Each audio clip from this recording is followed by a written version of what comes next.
Hello everyone, Babooni Tim here. I'm a bit bigger than you might imagine, but I have this big Babooni to celebrate the season of big clay decks that I'm playing. But we're not here to talk about big clay today, we're here to talk about Land of Redemption Tournament Tracker. This video is going to contain a couple of features and a quick demo of what this website is capable of and how it can help you and how it could save you a bunch of time for preparing for your tournaments. So we've all been there. We're going to a tournament and we have to create a deck check sheet. And these things take a long time to fill out, especially if you have a type 2 deck. But what if there was a tool that could do all that for you? And that's what exactly this is. I'll show you how to use it. So I'll put a link to this website in the description of the video. But step 1, open up the website. Step 2, open up Lackey. And assuming you already have a deck here, you're going to want to click that copy button. So just click that copy button. And so this is a type 2 deck. So imagine trying to fill in all the information of this deck by hand. You know, that would take forever. So you click that copy button and you go back to the website. You type in your name, you type in the name of the event, and you select the deck type, type 1 or type 2, and then you paste that in there. It's going to look like that. And you're going to click this button. You're going to wait just for a couple seconds here. And at the end of it, drum roll.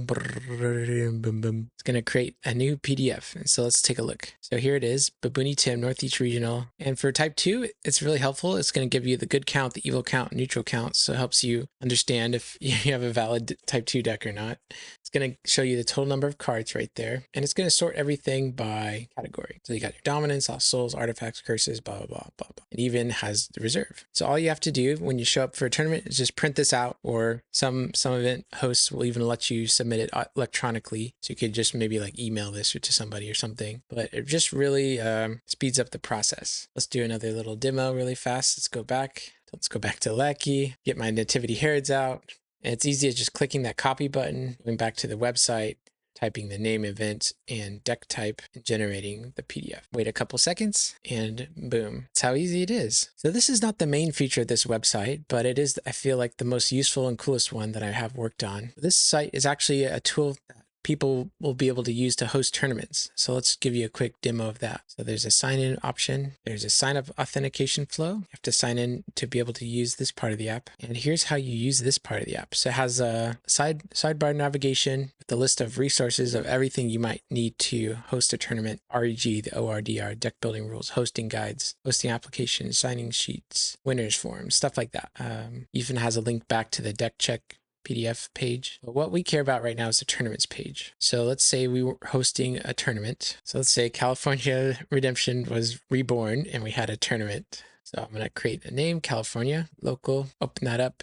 Before I can start the tournament, I'm going to add people to it. So Tim is going to be there. Maybe Booster Jones flew all the way out here. Chad France, and let's say John Hendricks is there too. So we have a 4-person tournament. Once you have all the participants you want, you can click start the tournament. It's going to give you the suggested number of rounds, which is taken directly from the hosting guide, depending upon the current number of participants. You can set your round length, and we're going to click the start tournament button. So once we've gotten there, we've gone from our participant tab to our round tab, and it's going to show the pairings. So as you can see here, let me just zoom in to give it a little bit better view. Let me get my big monkey face out of here. So for the first round, we have Chad France paired off against Booster Jones. And then for the second table, Tim and John Hendricks are gonna fight. So then we click start round and the timer will start counting down. And to enter the scores, it's going to want us to click these pencil icons to input scores. So you can't end the round until you've put all the scores in. So this screen is going to get updated to be a lot friendlier to use, but for right now you just have to type in stuff. So let's say Chad and Booster Jones, they tied 4-4. So you can click that update. That's going to assign them 1.5 match points with a 0 differential. Let's say John got the jump on me.